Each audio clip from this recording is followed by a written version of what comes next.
दोस्तों जय भीम भाइयों बहनों, आप सभी का हमारे YouTube चैनल अम्बेडकरवादी एवं प्रकृति प्रेमी ऑफिशियल चैनल में हार्दिक स्वागत एवं अभिनंदन है। मैं हूं पंकज अम्बेडकर। दोस्तों, जैसे कि हमने पिछले अंश में ओम प्रकाश वाल्मीकि जी के बारे में बताया कि कैसे ओम प्रकाश वाल्मीकि जी को और उनके परिवार को, बहुजन समाज को कैसी प्रताड़नाओं को झेलना पड़ता था और स्कूल में भी उनसे लोग चूहड़े कह के संबोधित करते थे और उनके साथ बात बेबात मार पिटाई हो जाती थी और मास्टर भी माँ बहन की गालियाँ देता था और बहुत पीटता था और वो लोग सवर्णों के घर का बचा खुचा जूठन खाकर अपनी गुजर बसर करते थे। दिन भर मेहनत करते थे और मेहनत के बदले मनुवादी लोग उनको जो है ना पैसा देते थे ना ही अच्छा खाना देते थे। उसके बदले में उनको जूठन खाकर, रूखी सूठी खाकर गुजर बसर करनी पड़ती थी। आगे की कहानी शुरू करते हैं। उनका जो भाई था जसबीर, वो बागडोगरा गया था और उनकी माँ रोती थी, उनकी भाभी रोती थी और एक भाई का निधन हो गया था। और अब यहाँ से कहानी शुरू होगी कि जसबीर बागडोगरा से वापस आ गया था। आइए शुरू करते हैं। जसबीर बागडोगरा से अचानक खाली हाथ लौट आया था। रुपये पैसे तो दूर, तन पर ढंग का कपड़ा भी नहीं था। तीर्थ राम एंड कंपनी में इतने वर्षों काम करके भी उसके खाली हाथ थे। थक हार कर वह गाँव में मेहनत मजदूरी करने लगा था। घर की हालात दिन प्रतिदिन बिगड़ रही थी। इसी बीच जनेसर की शादी भी हो गई थी। शादी में तेजा तगा से फिर रुपये उधार लेने पड़े थे। जसबीर को मामा ने देहरादून बुला लिया था। वे नगर पालिका देहरादून में सफाई कर्मचारी थे। 8-10 ठिकाने भी थे जहां साफ सफाई का काम करते थे।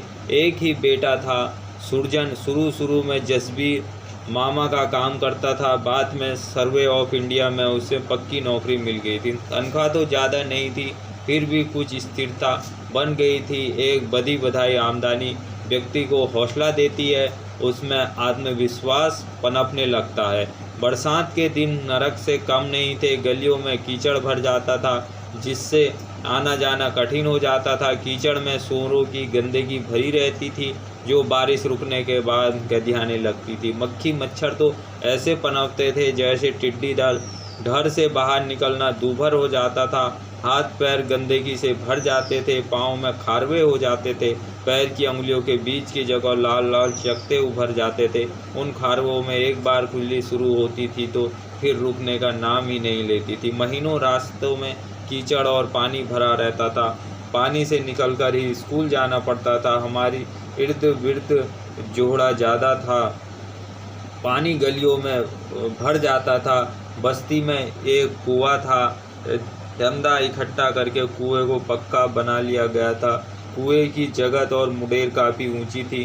फिर भी बरसात के दिनों में कुएं के पानी में लंबे लंबे कीड़े हो जाते थे। उस पानी को पीना मजबूरी थी। गाँव के कुएं से पानी लेने का हमें अधिकार नहीं था। 1962 के साल में खूब बारिश हुई थी। बस्ती में सभी के घर कच्ची मिट्टी के बने थे। कई दिन की लगातार बारिश ने मिट्टी के घरों पर कहर बरपा दिया था। हमारा घर जगह जगह से टपकने लगा था। जहाँ टपकता वहीं एक खाली बर्तन रख देते थे। बर्तन में टन टन की आवाज़ आने लगती थी। ऐसी रातें जाग जाग कर काटनी पड़ती थी। हर वक्त एक डर बना रहता था, कब कोई दीवार धसक जाए। कभी कभी अचानक ही छत में कोई बड़ा सुराख हो जाता था जिसे बंद करना कठिन काम होता था। कच्ची मिट्टी के मकानों की गीली छत और दीवार पर चढ़ना किसी खतरे से कम नहीं होता था। ऐसी एक मूसलाधार बारिश की रात में हमारे घर की एक छत में एक सुराख हो गया था। छत पर चढ़ने का काम मुझे सौंपा गया था क्योंकि परिवार में सबसे कम वजन मेरा ही था। तेज बारिश अंधेरी रात में कुछ सूझ नहीं रहा था। पिताजी के कंधे पर पाँव रखकर मैं छत पर चढ़ गया था। पिताजी नीचे खड़े मेरा मार्गदर्शन कर रहे थे। सबल के मुंशी जी, पैरा जमा के छत पर मत जाना, दीवार की तरफ ही रहना।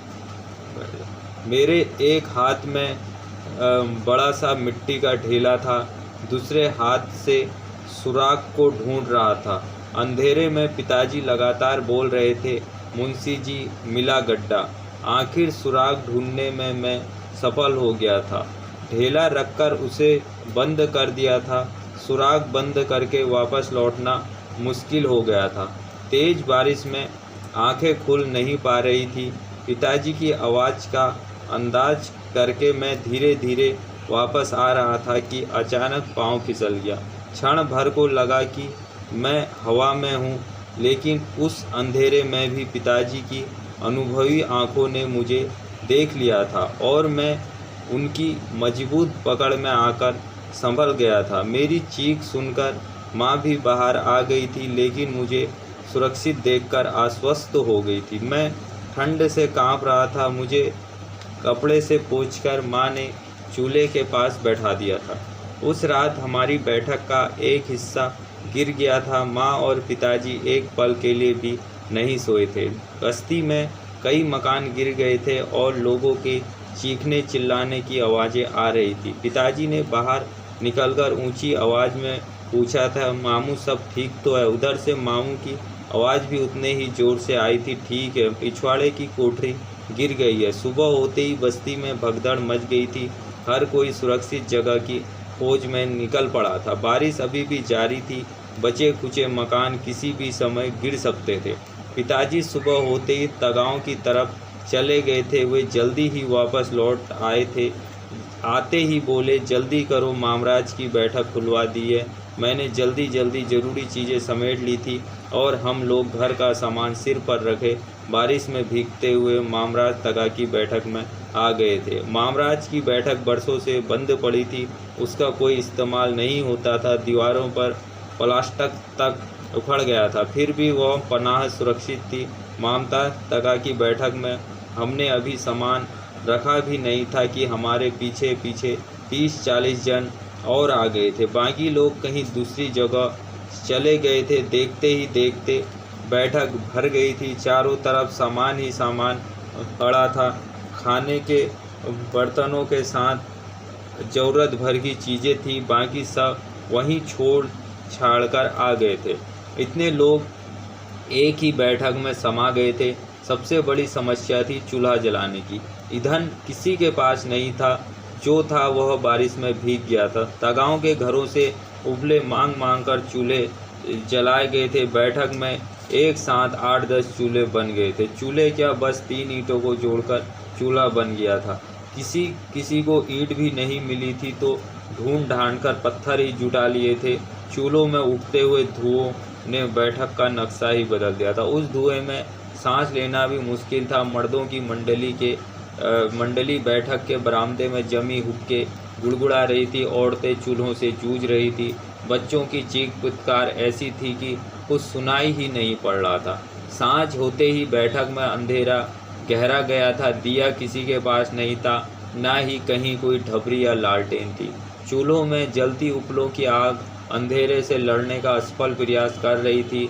ऐसे वातावरण में आपसी रंजिश भूलकर बस्ती के लोग एक छत के नीचे आ गए थे। जिसके पास जो था उसे बांटकर खाना चाहते थे। उस रात माँ ने चने उबाले थे नमक डालकर। यही था रात का हमारा खाना।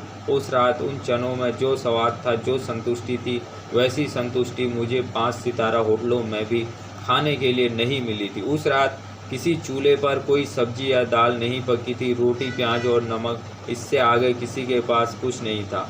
अगले दिन सुबह से लेकर दोपहर तक कोई चूल्हा नहीं जला था। बरसात ने फांकों की नौबत पैदा कर दी थी। जीवन जैसे पंगु हो गया था। लोग गांव भर में घूम रहे थे। कहीं से कुछ चावल गेहूं मिल जाए तो चूल्हा जले। ऐसे दिनों में उधार भी नहीं मिलता। दर दर भटक कर कई लोग खाली हाथ आ गए थे। पिताजी भी खाली हाथ ही आ गए थे। उनके चेहरे पर बेबसी थी। सगवा प्रधान ने अनाज देने की शर्त भी रखी थी। अपने किसी लड़के को सालाना नौकर रख दो, बदले में जितना अनाज चाहो ले जाओ। पिताजी चुपचाप वापस आ गए थे, लेकिन माँ को मामराज तगा के घर से कुछ सेर चावल मिल गए थे, जिनसे थोड़ी राहत महसूस की थी। हम सभी ने कई रोज बाद भरपेट खाने का सिला बना था। माँ ने चावल उबालने के लिए चूल्हे पर एक बड़ा सा बर्तन चढ़ा दिया था। उसमें चावल तो कम थे, लेकिन पानी ऊपर तक भर दिया था। चावल उबलने की महक पूरी बैठक में भर गई थी। छोटे छोटे बच्चे ललचाई नज़रों से चूल्हे की ओर देख रहे थे। चावल उबल जाने पर पानी अलग कर लिया था। उस पानी के 2 हिस्से तल लिए थे। माँ ने एक हिस्से को छौंक कर दाल की तरह बना लिया था और दूसरे हिस्से में सभी बच्चों को एक एक कटोरी चावल का पानी पीने को दे दिया था। इस उबले चावल के पानी को माड़ कहते हैं। यह माड़ हम सबके लिए किसी दूध से कम नहीं था। जब भी चावल बनाते थे सभी खुश हो जाते थे। गरम गरम माड़ पीकर शरीर में स्फूर्ति आ जाती थी। बस्ती के पास जुलाहों के घर थे। शादी ब्याह के मौके पर जब उनके घरों में दाल चावल बनते थे तो हमारी बस्ती के बच्चे बर्तन लेकर माड़ लेने दौड़ पड़ते थे। फेंक दिया जाने वाला माड़ हमारे लिए गाय के दूध से ज़्यादा मूल्यवान था। कई बार जुलाहे डांट फटकार भगाने की कोशिश करते थे, लेकिन बच्चे बेशरम होकर खड़े ही रहते थे। माड़ पीने का लालच उन्हें डांट फटकार से ज़्यादा प्रिय था। माड़ में नमक मिलाकर पीने से अच्छा लगता था। यदि कभी कभार गुड़ मिल जाता था तो माड़ का स्वाद लजील हो जाता था। माड़ पीने की यह आदत किसी शौक या फैशन की देन नहीं थी, अभाव और फाकों से बचने की मजबूरी थी। फेंक देने वाली चीज़ हमारी भूख मिटाने वाली थी। एक बार स्कूल के मास्टर साहब दौड़ाचार्य का पाठ पढ़ा रहे थे। मास्टर साहब ने लगभग रुहासा होकर बताया था कि दौड़ाचार्य ने भूख से तड़पते अश्वत्थामा को आटा पानी में घोलकर पिलाया था। दूध की जगह द्रोण की गरीबी का दारुण नक्शा सुनकर पूरी कक्षा हाय हाय कर उठी थी।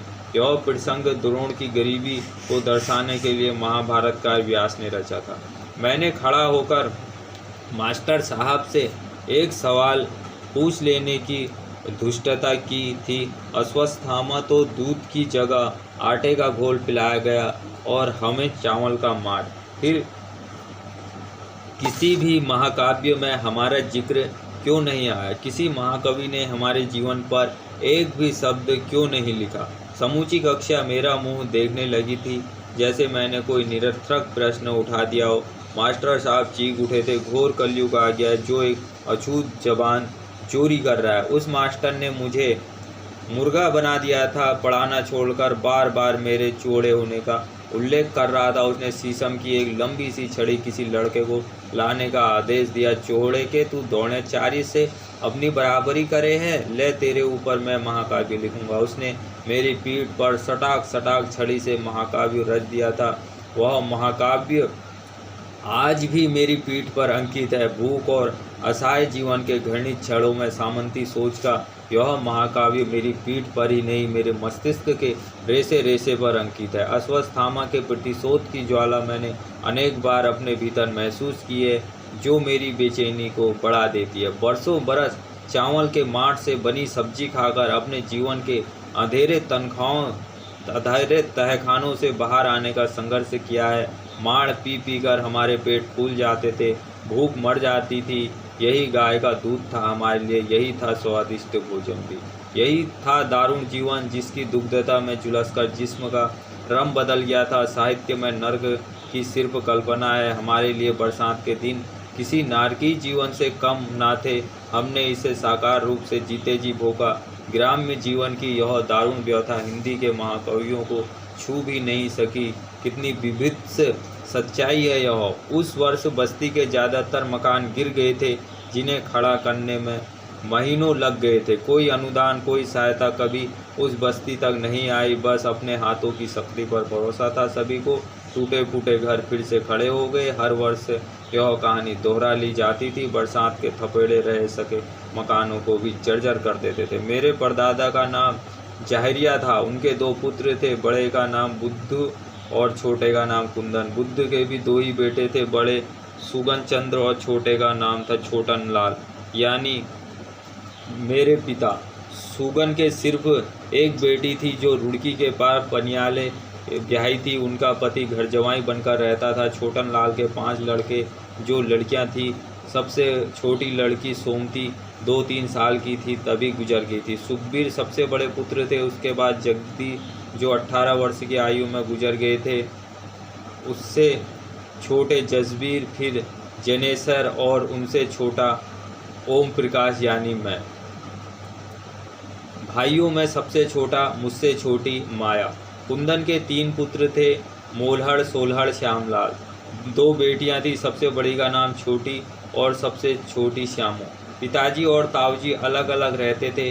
एक बार पिताजी ने एक पुराने बक्से से निकालकर कोर्ट का कागज़ दिखाया जिसमें लिखा था कि नीम के पेड़ वाला मकान सुगन चंद वल्द बुद्धू ने छोटन लाल वल्द बुद्धू को बेचा।